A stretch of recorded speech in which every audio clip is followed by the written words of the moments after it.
Good afternoon, everyone. So, I'm going to read a little introduction to the topic, and then I will go right into the letters, which I've divided into three sections over a period of 60 years. First section dealing with the problems of the first migration, which were the immigrants. The second section dealing with the issues of their children. And the third, finally, we get to the grandchild. So I will get started now. From 1881 to 1925, 2,650,000 Jewish immigrants managed to come to America from Eastern European countries alone. At that time, this total amounted to a third of the Jewish population of all of Eastern Europe. The Green Years, as they were called, were difficult and full of problems for the immigrants. Not only the adults, but the children too, worked under the worst conceivable conditions, often 7 days a week, 12 and even 14 hours a day, and for miserable wages. Not only did they work for meager wages, but during the slack times, there were no jobs at any wage. There was no bread, milk, or money for rent. Nevertheless, the majority of the immigrants refused to give up their dreams. They would not, they could not. The visions that had accompanied them to the new land persisted. The Jewish Daily Forward, which was primarily a working man's newspaper, attracted many of the immigrants who had become shop workers. And the newcomers who were lonely here clung to the Forward in turn as to a newfound friend. It became their teacher and guide. The newspaper concerned itself with their lot, spoke to their hearts, and quickly gained their respect and confidence. With its wide coverage and the important material it had printed, the newspaper exercised a tremendous influence on Jewish life in America. The feature, a Bintel brief, an advice column, caught on quickly. For many readers, the letters awakened a desire to unburden their hearts, to reveal their own problems, and ask for advice. And I am not going to use the letters, although there are many of them, dealing with the hardships and poverty, but letters of, I think, issues that are particularly interested and not always covered. The first one is a universal issue that continues today, and this is from 1907. Dear editor, I am one of those unfortunate girls thrown by fate into a dark and dismal shop, and I need your counsel. Along with my parents, sisters, and brothers, I came from Russian Poland, where I had been well educated. But because of the terrible things going on in Russia, we were forced to emigrate to America. I am now 17 years old, but I look younger, and they say I am attractive. I went to work in a shop. In this shop, there is a foreman who is an exploiter. He figures it out so that the wages are very low. And worse than all of this, in spite of the fact that he has a wife and several children, he often allows himself to have fun with some of the working girls. It was my bad luck to be one of the girls that he tried to make advances to, and woe to any girl who doesn't willingly accept them. Though my few hard earned dollars mean a lot to my family of 8 souls, I didn't want to accept the foreman's vulgar advances. He started to pick on me, said my work was no good, and when I proved to him he was wrong, he started to shout at me in the vilest language. Then, as if the devil were after me, I ran home. I am left without a job. Can you imagine my circumstances and that of my parents who depend on my earnings? The girls in the shop were very upset over the foreman's vulgarity, but they don't want him to throw them out, so they are afraid to be witnesses against him. What can be done about this? I beg you to answer me. And now, another issue from 1907 also. Allow me, dear editor, allow me a little space in your newspaper, and I beg you, give me some advice as to what to do. There are 7 people in our family, parents and 5 children. I am the oldest child, a 14-year-old girl. We have been in the country 2 years, and my father, who is a frail man, is the only one working to support the family. I go to school where I do very well. But since times are hard now, and my father earns only $5 a week, I began to talk about giving up my studies and going to work in order to help my father as much as possible. But my mother didn't even want to hear of it. She wants me to continue my education. My mother is now pregnant, but she still has to take care of the 3 boarders we have in the house. Mother and father work very hard, and they want to keep me in school. I am writing to you without their knowledge, and I beg you, tell me how to act. Hoping you can advise me, I remain your reader. So, and now another point, same issue, but from another point of view. 1911. Dear editor, I am a newsboy, 14 years old. I seldom forward in the streets until late at night. I come to you to ask your advice. I was born in Russia and was 12 years old when I came to America with my dear mother. My sister, who was in the country before us, brought us over. My sister worked and supported us. She didn't allow me to go to work, but sent me to school. I went to school for 2 years and didn't miss a day. But then came the terrible fire at the Triangle shop where she worked, and I lost my dear sister. I will mention that when I finish this letter. My mother and I suffered terribly from the misfortune. I had to help my mother, and after school hours, I'd go out and sell newspapers. I have to go to school 3 more years, and after that, I want to go to college. But my mother doesn't want me to go to school because she thinks I should go to work. I tell her I will work days and study at night, but she won't hear of it. Since I read the forwards to my mother every night and read your answers in the Bintel brief, I beg you to answer me and say a few words to her. Your reader, the newsboy. You may have heard of the Triangle Fire. This was a fire in the Triangle Shirtwaist Company, which killed probably about 150 young women who were working there, both Jewish and Italian. And the horrible thing was that when this fire broke out, the bosses had locked all of the exit doors in order to keep the workers in because they were afraid, God forbid, somebody might take a 5-minute break and go outside. And so they were trapped inside.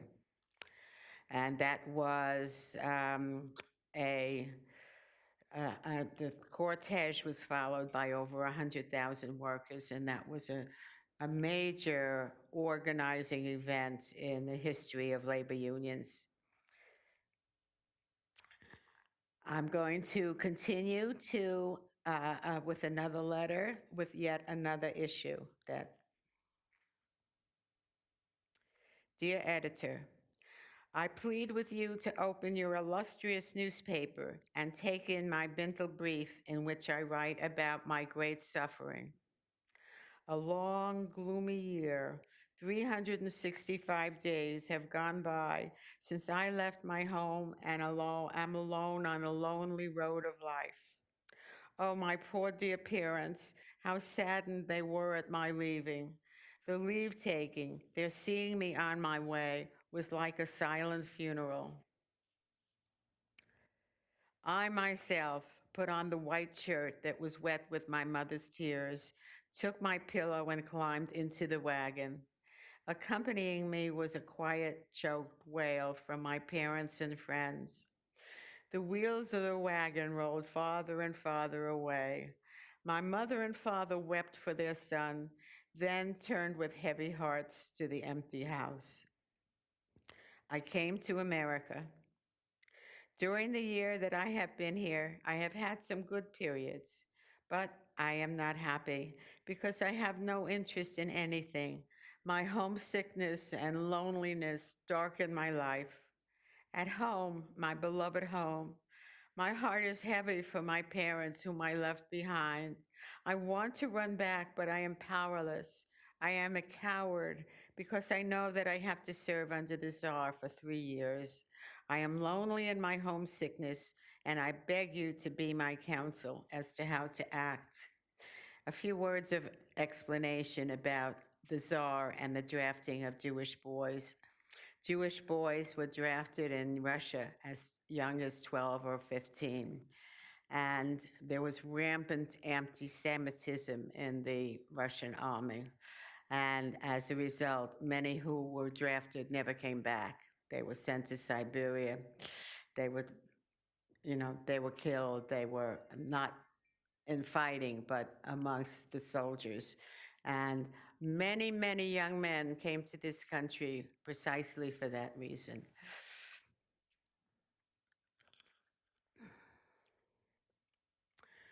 And I'm going to read the last letter that I have for that first era that involves the original immigrants. And once again, I'm trying to pick issues that are not necessarily that well covered in the stories of the early immigration. Worthy Mr. Editor, I was born in a small town in Russia, and my mother brought me up alone because I had lost my father when I was a child. A pogrom broke out, and my mother was the first victim of the bloodbath. They spared no one, and no one was left for me. But that wasn't enough for the murderers. They robbed me of my honor.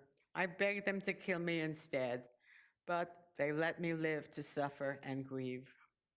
After that, there were long days and nights of loneliness and grief. I was alone, despondent, and homeless until relatives in America brought me over. But my wounded heart found no cure here either. Here I am lonely too, and no one cares. I am dejected without a ray of hope because all my former dreams for the future are shattered.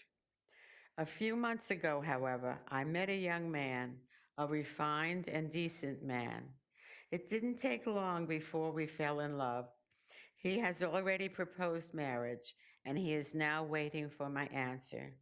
I want to marry this man, but I keep putting off giving him an answer because I can't tell him the secret that weighs on my heart and bothers my conscience.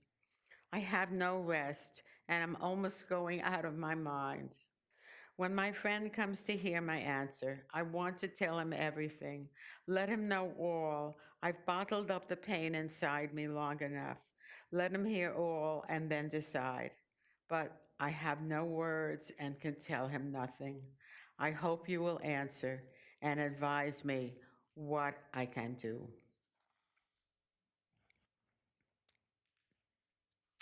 And now we're moving up a bit in time to the 1930s and the second generation.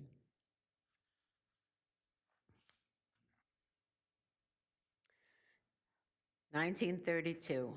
Worthy editor.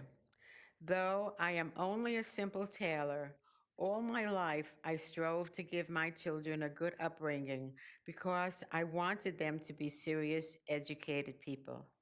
And I am appealing to you for advice about one son who will soon finish high school. My son distinguished himself in chemistry all through high school and got the highest marks in that subject. He is absorbed in it with all his heart and soul. He studies day and night, carries on experiments, and never gets tired. This pleases me very much because when someone studies a subject he loves, he can in time achieve something and maybe even become great in that field. Who knows? But in spite of this joy, I am unhappy. Why? because I read in Jewish newspapers that in this profession there is no future for Jewish graduates. I read that a graduate chemist cannot get a position in a large firm if he is a Jew. I didn't want to believe that. In America, in such a free land, it was really so. But recently, I met a graduate, a Jewish chemist, and he confirmed that what I read was true.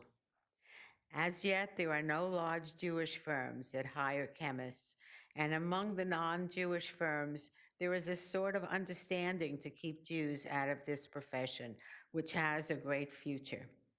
I don't expect you to be able to help me, but I think you might be better acquainted with the situation, and you can advise me whether I should let my son continue his studies in this field. Maybe I should make my son a tailor. I thank you in advance for printing my letter and for your answer. And another letter on a similar theme.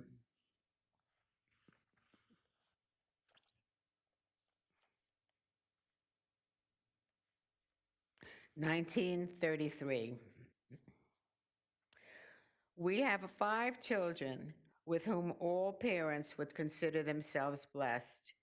We gave them a good education, sent them to college, and they are all good, bright, and cultured. But it's about my 21-year-old daughter that I am writing this letter. Our daughter graduated from college with high marks, but this did not help her find a job. She could not find work for a very long time, but 2 months ago, she got a very good job in an insurance company, and she brings home a check for $35 every week. We should be satisfied, yet our world has turned upside down since she got the job. My husband is very upset because, in order to get the job, my daughter had to give her religion as Episcopalian. If they had known she was Jewish, they wouldn't have hired her. Our whole house is topsy turvy. My husband insists that by all means she should give up the job. Our whole family is now divided into 2 sides. One side feels that our daughter has not committed a crime and hasn't wronged anyone. As far as her own conscience goes, it's not so terrible. Would going around jobless and having to come to her mother or father for $1 be better? I feel that I myself wouldn't do it, but I sympathize with my daughter. But my husband is terribly upset about the whole thing. We would like your opinion about our daughter's actions. And it's signed, Your Troubled Readers. And another very common theme as the second generation came along. 1933. Worthy editor. I am sure that the problem I am writing about affects many Jewish homes. It deals with immigrant parents and their American born children. My parents, who have been readers of your paper for years, came from Europe. They have been here in this country over 30 years. They have 5 sons, and I am one of them. The oldest of us is 27, and the youngest 21. We, the 5 brothers, always speak English to each other. Our parents know English too, but they speak only Yiddish, not just among themselves, but to us too, and even to our American friends who come to visit us. We beg them not to speak Yiddish in the presence of our friends since they can speak English, but they don't want to. It's a sort of stubbornness on their part, and a great deal of quarreling goes on between our parents and ourselves because of it. Their answer is, children, we ask you not to try to teach us how to talk to people. We are older than you. Imagine, even when we go with our father to buy something in a store on Fifth Avenue, he insists on speaking Yiddish. We are not ashamed of our parents, God forbid, but they ought to know where it's proper and where it's not. If they talk Yiddish among themselves at home or to us, it's bad enough. But among strangers, is that nice? It looks as if they're doing it to spite us. Petty spouts grow out of it. They want to keep only to their old ways and don't want to take up our new ways. We beg you, friend editor, to express your opinion on this question, and if possible, send your answer in English because we can't read Yiddish. Accept our thanks for your answer, which we expect soon. Respectfully, I and the four brothers. Now, same issue, but from another point of view.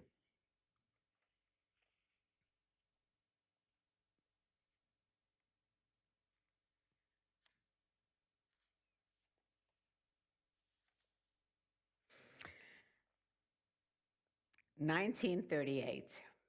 Dear editor, I come to you with my family problem because I think you are the only one who can give me practical advice.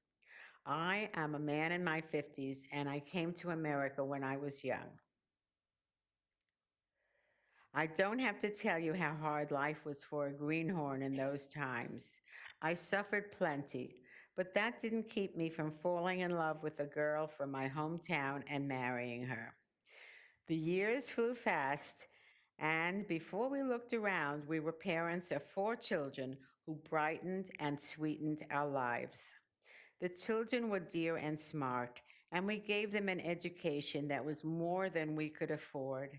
They went to college, became professionals, and are well established. Suddenly, I feel as if the floor has collapsed under my feet. I don't know how to express it, but the fact that my children are well educated and have outgrown me makes me feel bad. I can't talk to them about my problems, and they can't talk to me about theirs. It's as if there were a deep abyss that divides us. People envy me, my good, fine, educated children, but I am ashamed to admit I often think it might be better for me if they were not so well educated, but ordinary working men like me. Then we would have more in common. I have no education because my parents were poor, and in the old country, they couldn't give me the opportunities that I could give my children. Here in America, I didn't have time and my mind wasn't on learning in the early years when I had to work hard. That is my problem.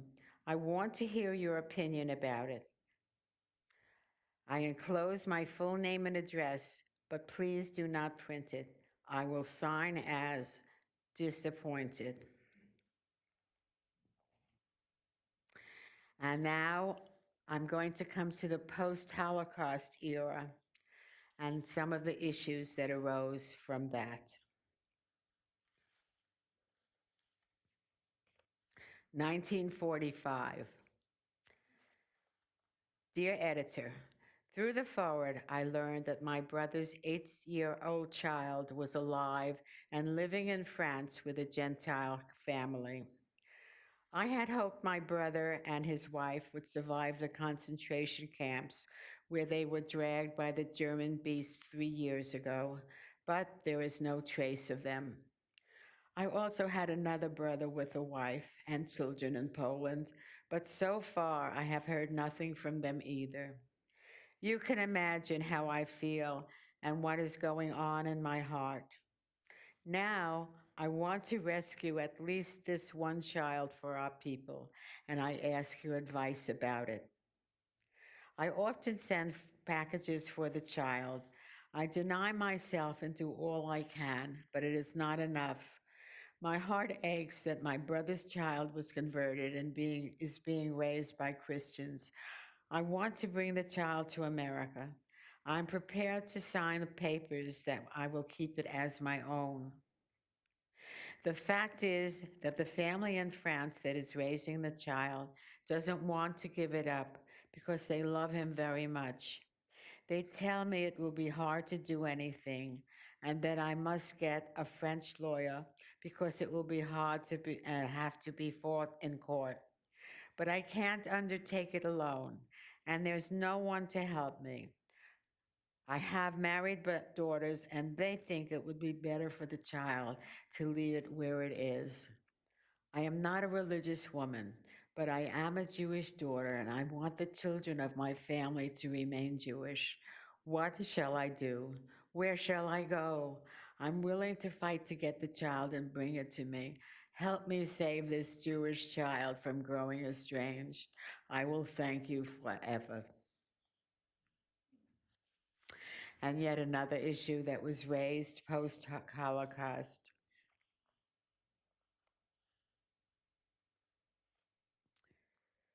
And this is in 1956. Worthy Mr. Editor, years have gone by since the sharp fangs of the mad beast destroyed a third of the Jewish people. Thanks to the Allied armies, the beasts in human form were defeated. But with those who were saved by a miracle, the nightmares and after effects of the destruction remain. When the living, the lucky ones, began to come out of their hiding places and regained a bit of their normalcy, they began to rebuild their shattered lives. So it was with me and my present wife.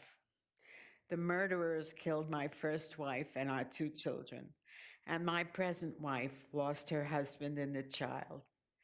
When we met, we decided to marry, establish a home, and start to build a new life, since this was the thing to do. Now we are here in America. We already have two children, may they be well, who are 8 years old, and my wife and I often discuss whether we should tell them about the tragic past. I mean, about our personal losses, because I have told them about the general destruction. I feel we should not tell them yet about the loss of our own children, but wait until they are older. My wife, however, thinks the opposite, and sometimes she comes out with a half statement and the children are disturbed. Now, I ask you, who is right, I or my wife? Should the children be told everything now, or is there time yet? I believe you will give me the right answer.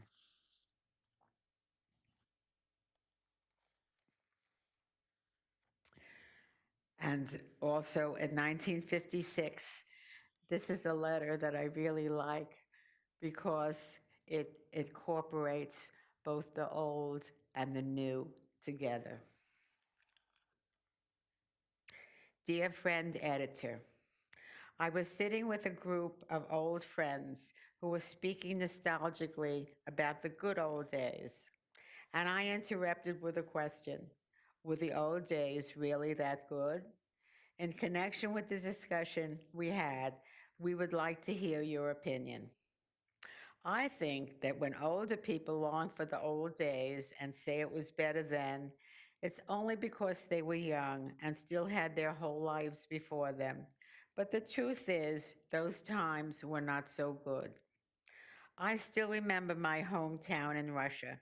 Our simple little house, lighted at light by a small kerosene lamp, the door thatched with straw, nailed down with sackcloth to keep it warm in winter.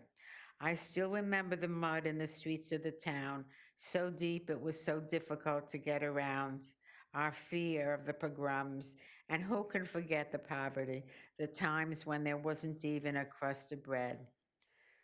When we came to New York, I thought we were entering heaven. But here in the new land, in those old days, we lived on the east side in tenements and had to climb to the fourth and fifth floors, the tiny rooms that were dark and airless. There were no bathrooms in the flats. A large bathtub stood in the kitchen near the old iron stove that was heated with coal, in which mothers also did the laundry. In those good days, we worked in the shops 14 and 16 hours a day, 6 days a week, and the bosses treated the workers like slaves. Summertime in the great heat, we couldn't breathe in the house at night, and we slept on the roofs or on the sidewalks. When I think of the modern conveniences we live with now, of the wonderful inventions, achievements in various fields that we enjoy, and about the opportunities for everyone in this blessed country, I see there's nothing to be nostalgic about.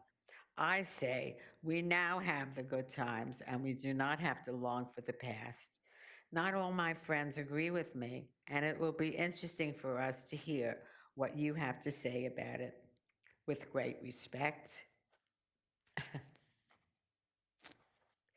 And now I'm coming to the third generation, the grandchildren.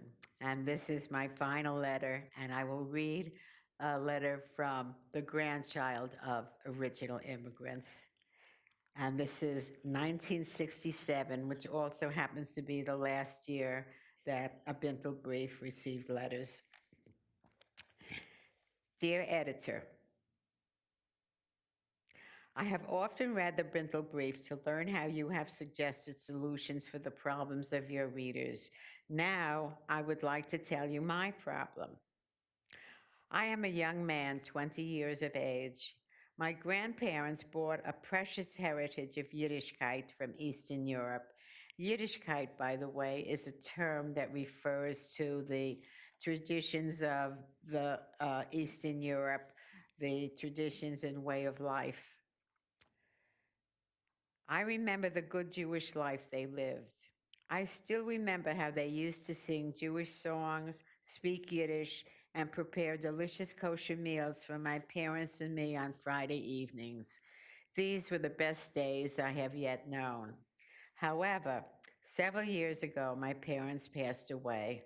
My parents and I now reside in the suburbs in an area which lacks the Jewish traditions and customs that I knew as a child. Very few except the older Jewish people in my neighborhood speak Yiddish. Few keep strictly kosher homes.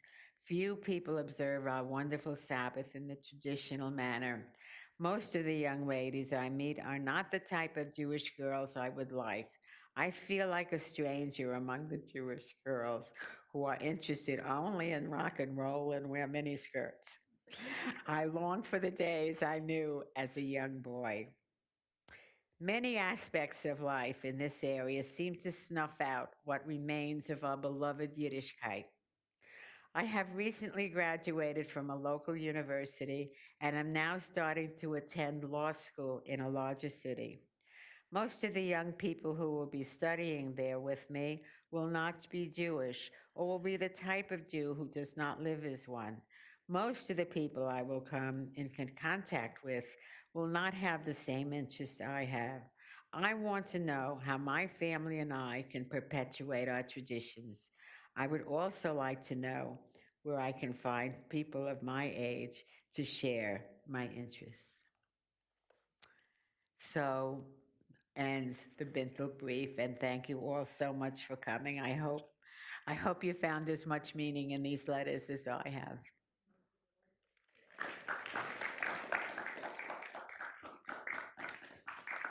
Are you willing to take questions? Oh, are there any questions anybody would like to ask? Daniel? What kind of replies? Yes. Well, I had to make a choice. Should I read fewer letters? Because you see, it's 35 minutes, and that's, I was told, 25 to 35 minutes. Should I read replies or not? If I did, I would have to cut back the letters substantially. I felt I wanted to use the 35. Well, could you read one now? Okay, I'll certainly read one. So pick the best one. Okay.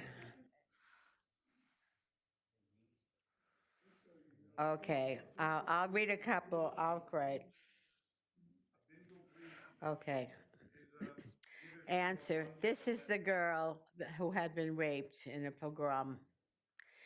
In the pogroms, in the great Jewish disaster, this misfortune befell many Jewish girls like you. But you must not feel guilty and not be so dejected because you are innocent. A man who can understand and sympathize can be told everything. If your friend is one of these people and he really loves you, he will cherish you even after he learns your secret. That was an answer. Is there any other particular letter that anyone would like to know the answer to? The one is the four sons. Pardon? The one with the four sons, and there's the four. Oh, five the brothers, four the four sons, brothers. right, the five sons, I and the four brothers, right. Okay, so that's page 156. That's easy to do. Okay.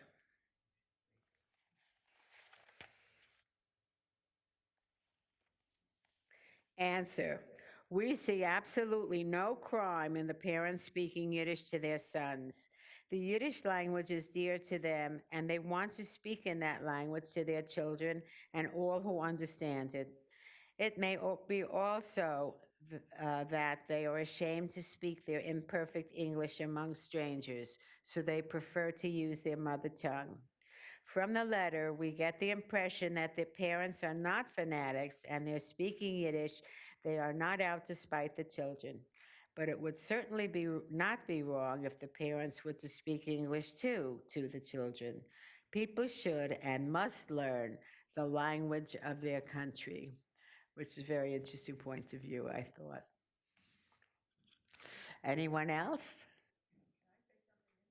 Can I say something in addition to what you just said? My grandmother came to this country. She made the Forwards.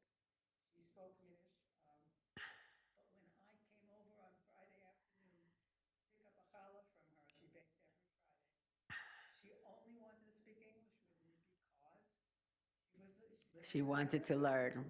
So she never spoke Yiddish to me. Mhm. I really regret. Yes, and I have the same regret that my mother, who was very fluent in the language, read and wrote it fluently, never spoke Yiddish to me. I would have loved to have learned it. But yes,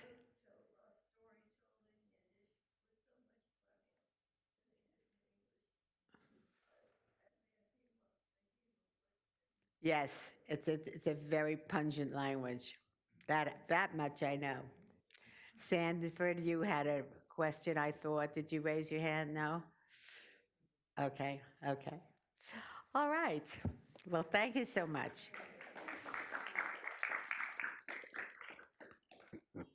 Next week, Beth Timpson will be here. Hope that you'll be here.